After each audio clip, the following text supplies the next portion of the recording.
Good afternoon, folks. Today is April 30th, 2015, also known as the day of the NFL Draft. Now, I feel it only fitting that I do my picks on camera. I'm not going to do all 32 for the first round, of course not. Just going to highlight some of the key acquisitions and some of the key players. Now, number one overall, everybody has Winston going number one.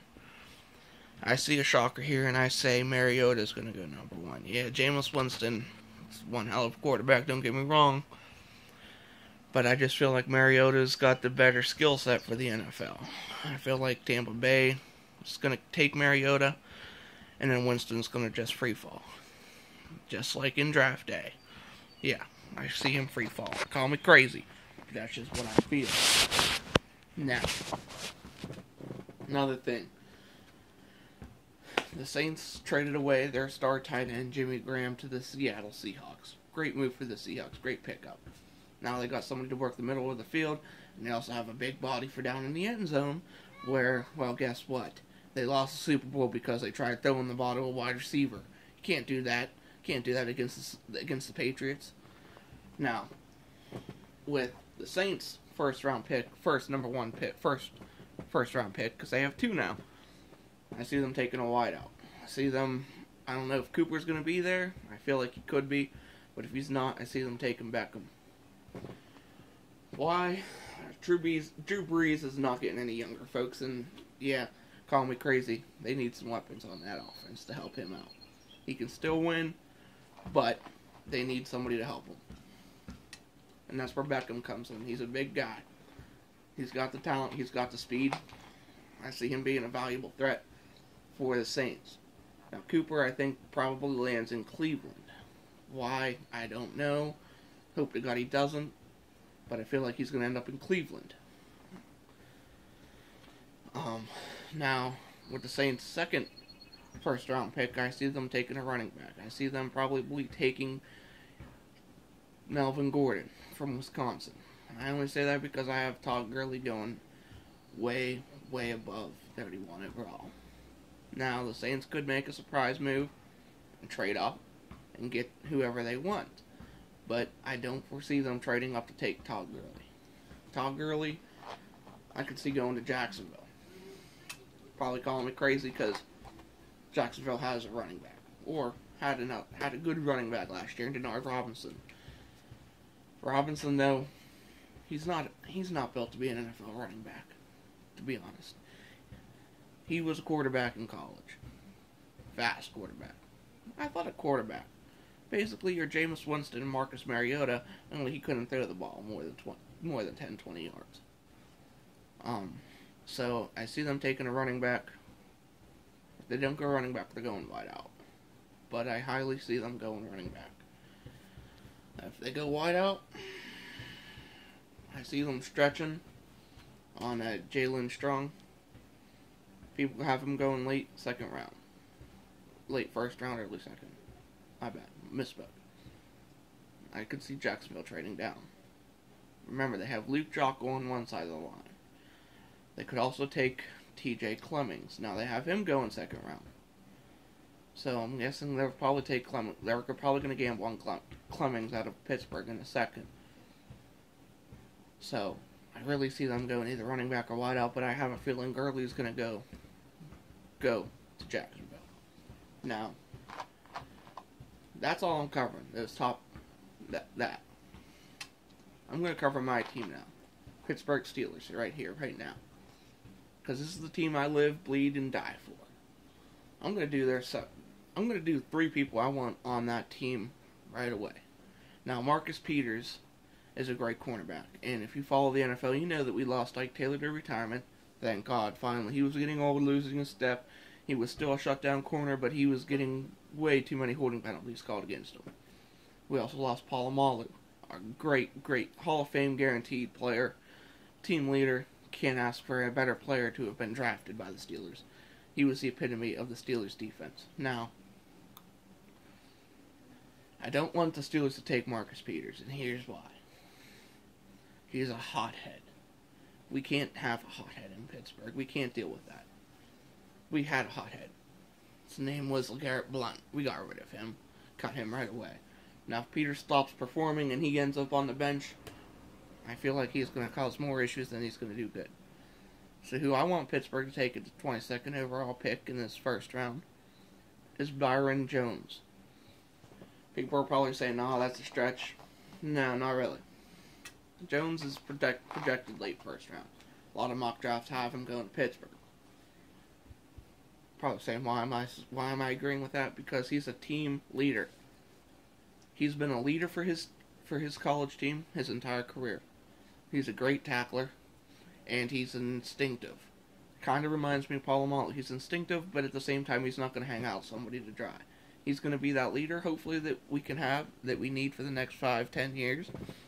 He's going to be that shutdown corner, I feel like, if he's in the right system, and I feel like Pittsburgh's going to be that right system for him. Now, with our second round pick, that's where everybody has us take a safety.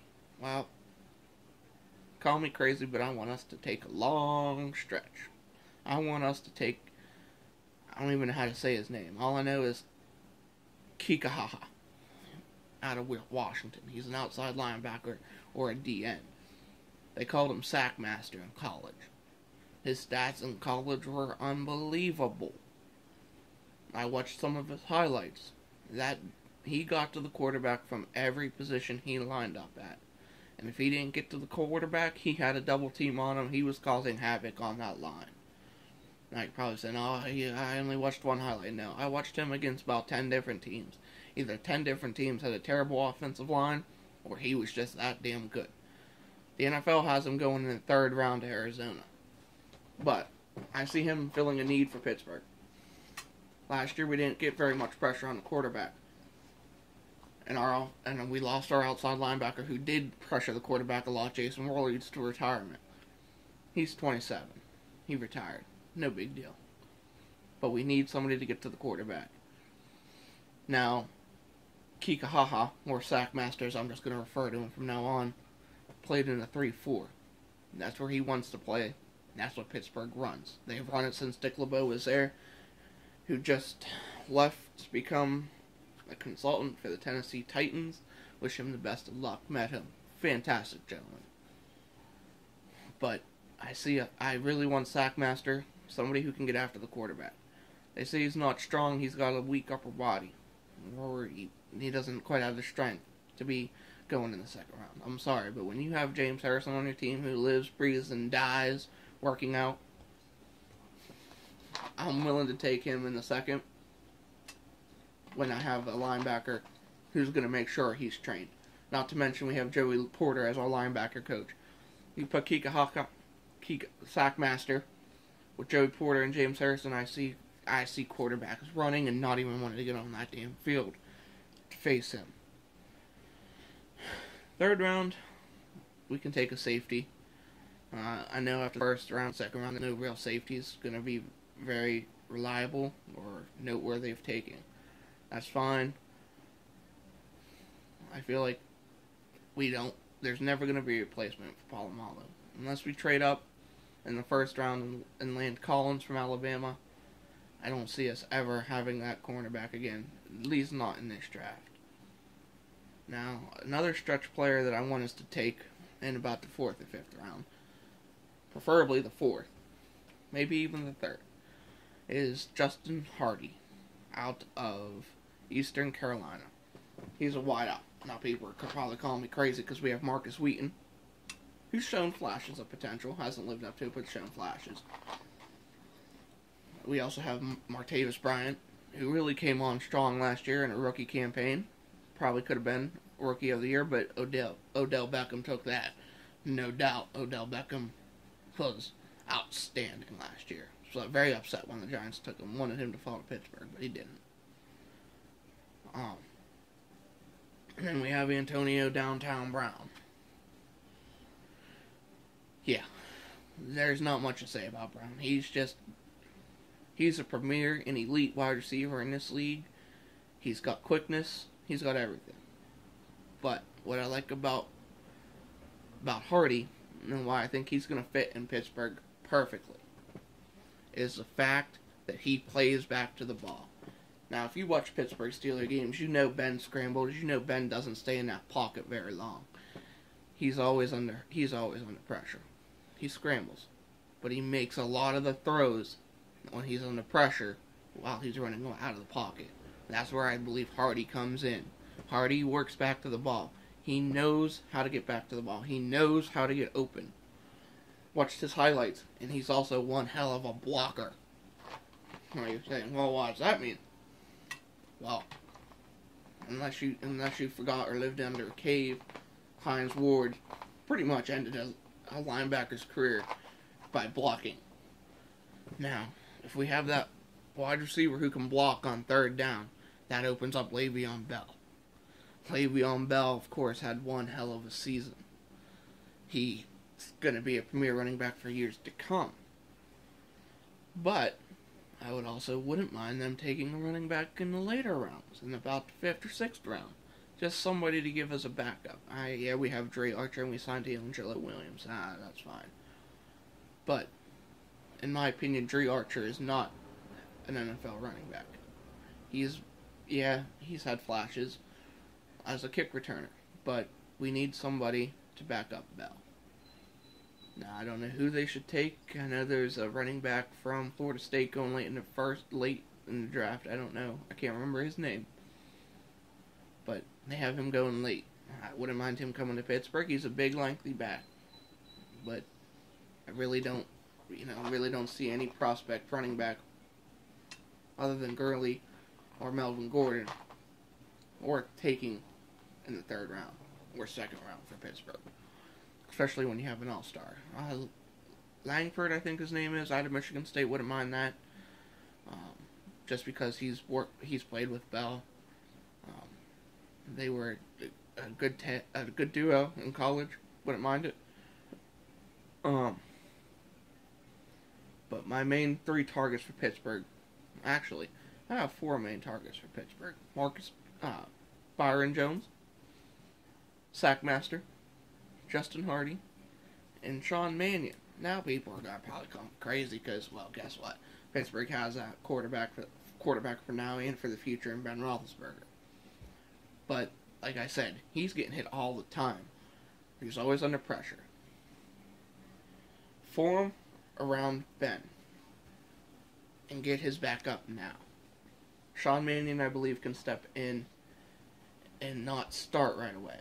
But if he steps in the right system, behind the right quarterback, and learns, I feel like he can play in Pittsburgh. I feel like he'd be a perfect understudy to Ben. He would be able to study, learn the system, and learn how to become that NFL quarterback that everybody's dreaming of getting in this draft. And the only reason I have this is because I don't foresee a quarterback coming out in the next 2 years worth Pittsburgh's time. Now, Mannion, like I said, can be that understudy. He can be tutored by Ben, and he can learn from one of the best. Other than that, I really don't see any outstanding prospects coming out of this draft. And now I know there's going to be some surprises. There's always some surprises in the draft. I mean, Antonio Brown, Richard Sherman, Marquise Colston, just to name a few, that weren't supposed to be anything. And they turned out to be everything for their teams at some point or another. I guess that wraps us up for right now. I'll do a post-draft reaction video after the first round, which starts tonight at 8 o'clock on ESPN and on the NFL Network.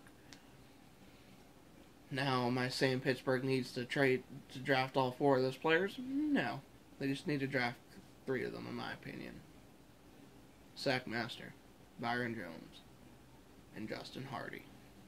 Guess that wraps us up. Peace.